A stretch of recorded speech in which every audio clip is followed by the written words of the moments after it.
You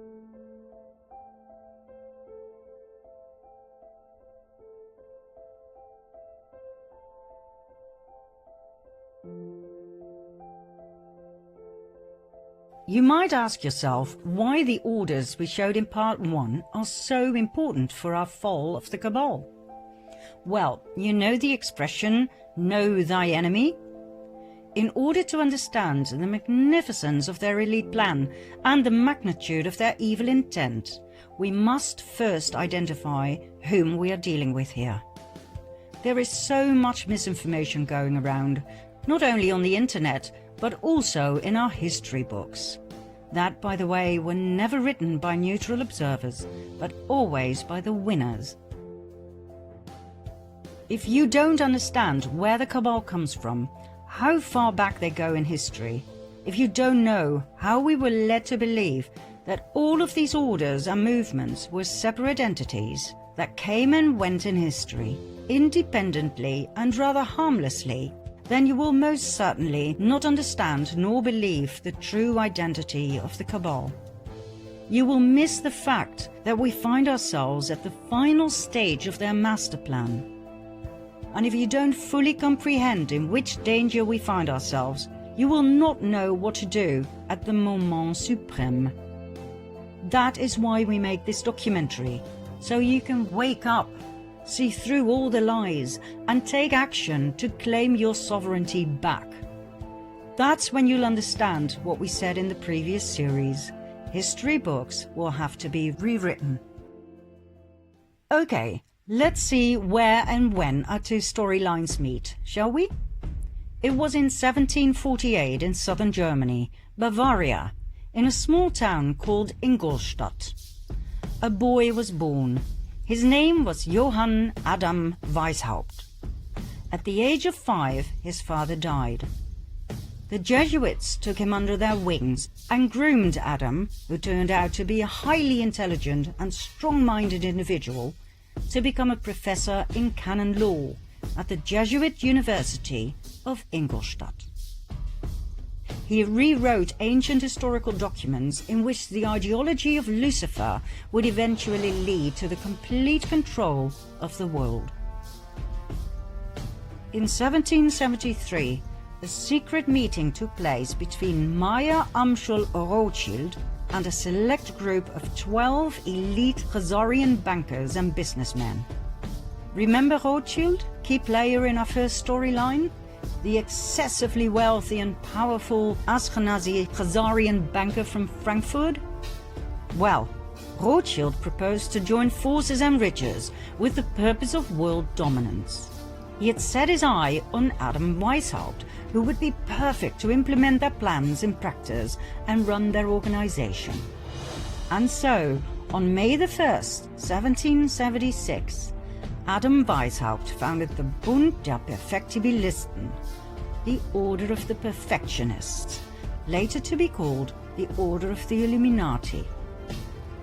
It was the fusion of the financial empire of the Rothschilds and the wealth and power of the military order of the Jesuits. Their goal? The creation of a world government and world dominance.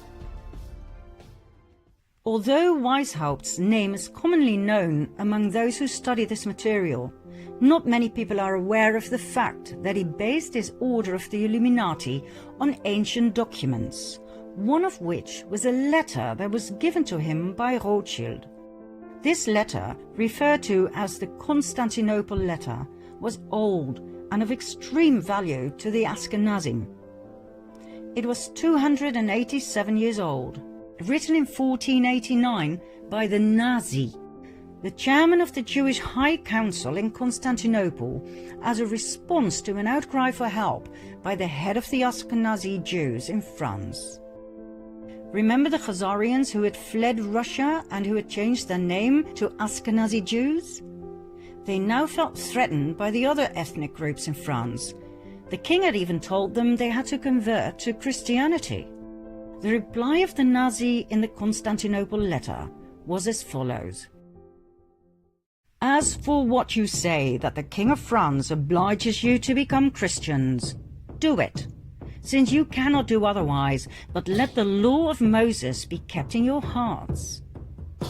As for what you say about the demand to despoil you of your goods, make your sons merchants, that little by little they may despoil the Christians of theirs. As for what you say about their making attempts on your lives, make your sons doctors and apothecaries, that they may take away Christian lives. As for what you say about their destroying your synagogues, make your sons canons and clerics, in order that they may destroy their churches.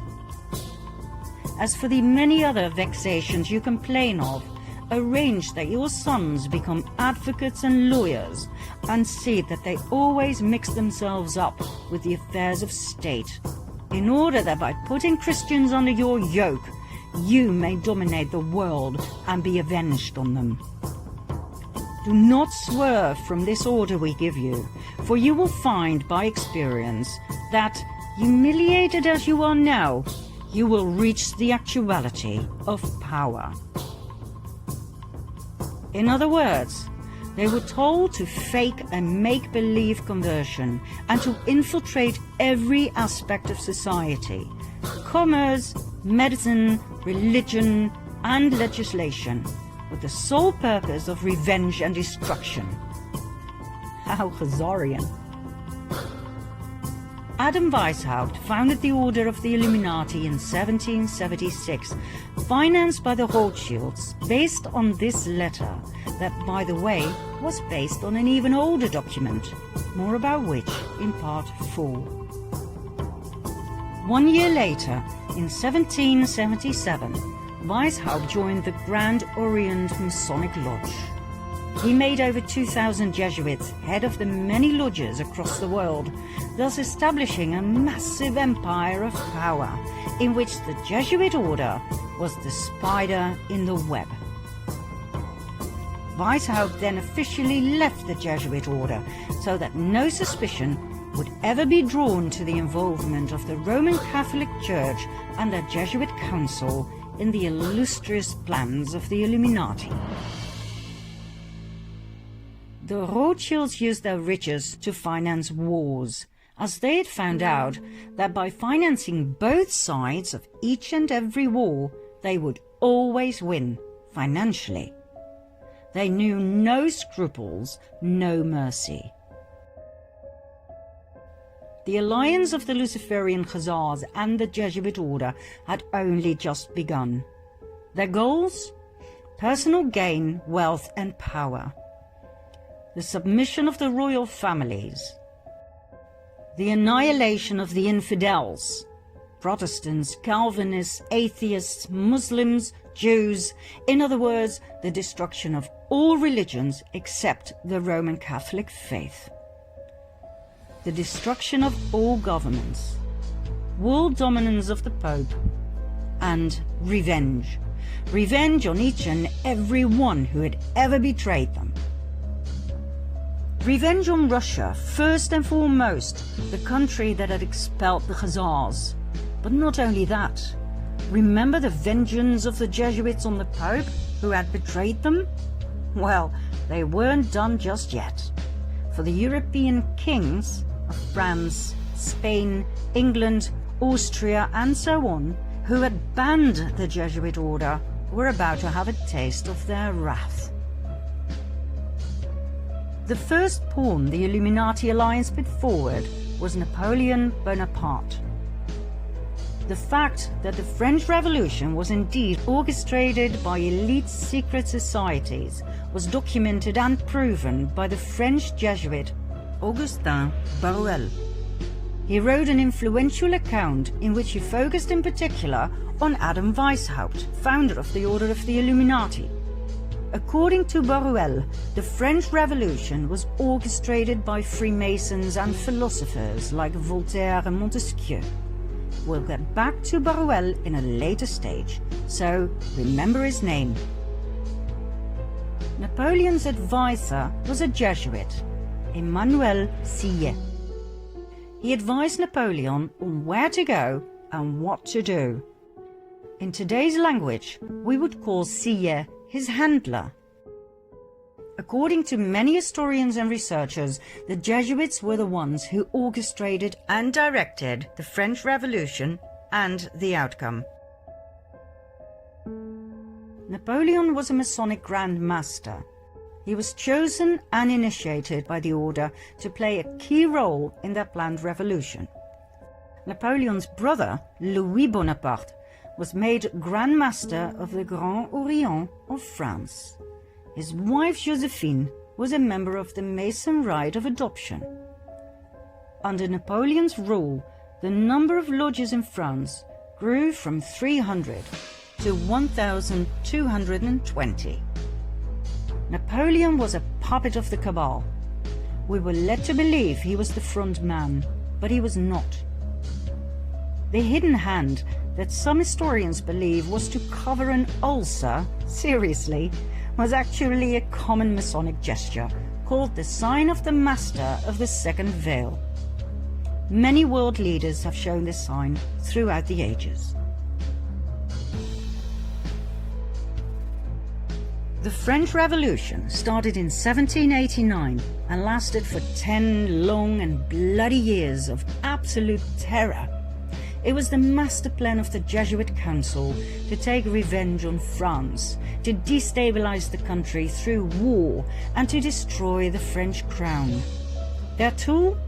The Jacobins, an extremist political movement founded by none other than Napoleon's advisor, the Jesuit Sieyes. The Jacobins caused mayhem across France, rioting, plundering, murdering everyone who stood in their way. They left behind a trail of death and destruction wherever they went. The Jesuit plan worked. The guillotines worked overtime.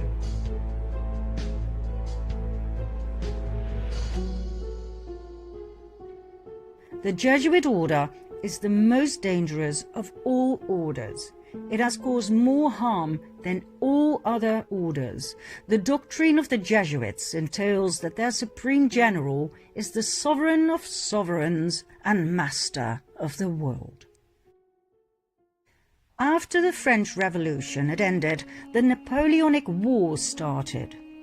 They caused even more instability and destruction, not only to France, but to the many countries Napoleon invaded: Austria, Russia, England, Prussia, Portugal, and Spain, where the royal family was kicked out and Napoleon's older brother was put on the throne.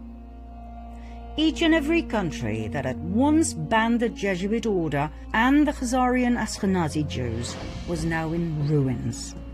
This was one of the order's most dominant passions: revenge.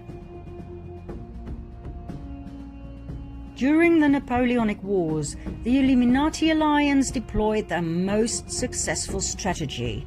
They financed both the French and the English army. It simply didn't matter who won.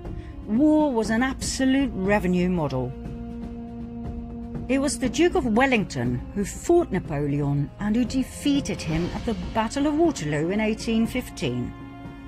Nathan Rothschild, a brilliant and ruthless businessman, had his spies at Waterloo, and he had a private courier system, as he knew that fast communication was vital in business. When it was clear that Napoleon had been defeated, the message was immediately sent to Rothschild, who received the news 2 days prior to anyone else. He then made a brilliant move at the London Stock Exchange.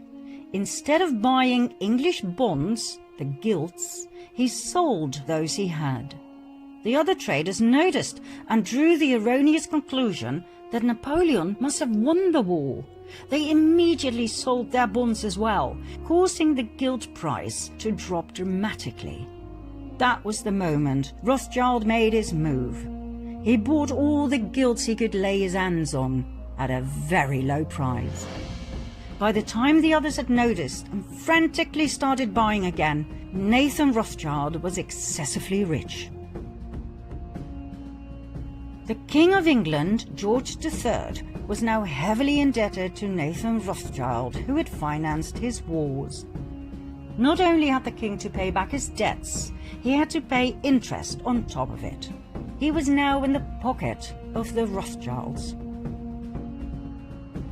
I care not what puppet is placed on the throne of England to rule the empire. The man who controls Britain's money supply controls the British Empire, and I control the money supply. Next, 1914. The Illuminati alliance, that we shall refer to as the Cabal from now on, simply because it's short and to the point, caused World War I, a war initially solely between Austro-Hungary, a dual empire of Austria and Hungary on the one side, and Serbia on the other. What happened? The ruler of Austro-Hungary, Emperor Franz Joseph I, had no successor to the throne, as his only son had committed suicide. His nephew, Franz Ferdinand, became heir to the throne. But his ideas about politics were very different from his uncle's. Franz Ferdinand wanted to decentralize. He wanted autonomy for the various ethnic groups. He wanted to incorporate Serbia into the dual empire as a political entity equal to Hungary and Austria. He was a thorn in the eye of his uncle, the emperor. Although raised in the Jesuit image of his father and uncle, he had a mind of his own. He refused to adopt his uncle's political vision, and he married the woman he loved, which was so not done within the elite. At the time of extreme internal unrest, the emperor sent his nephew to the border with Serbia, where he and his wife Sophie were murdered. According to the official narrative, it was the Serbian Gavrilo Princip who pulled the trigger. And so Austro-Hungary declared war on Serbia. Germany joined forces with Austro-Hungary. England, France, Russia, and later Italy, Romania, Bulgaria, and former Turkey, the Ottoman Empire, came to the aid of Serbia. We all know the results. 4 horror years in trenches, 9 million killed. Germany was in ruins, and that was precisely what the Jesuits had aimed for, as Germany was mostly Protestant. You may remember what it said in the Jesuit oath about Protestants. They would do absolutely anything to destroy their horrible race forever. Some historians may question or even deny the Jesuit background of the rulers of Austro-Hungary, which is odd, as they were prominent members of several Jesuit suborders, such as the Supreme Order of Christ. Emperor Franz Joseph was so high up in the Jesuit council that he was authorized to grant titles such as Prince and Grand Master. In 1880, for instance, he granted this title of Prince of the Holy Roman Empire to the Grand Masters of the Order of Malta. He even founded his own order, the Imperial Austrian Order of Franz Joseph. I promise to go deeper into these orders, plus the evidence of their Jesuit connection, in a later episode. For now, we'll leave it here, as we don't want to get lost in history. After all, we still have to cover the Russian Revolution and World War II in a way it wasn't brought to you in school, I promise.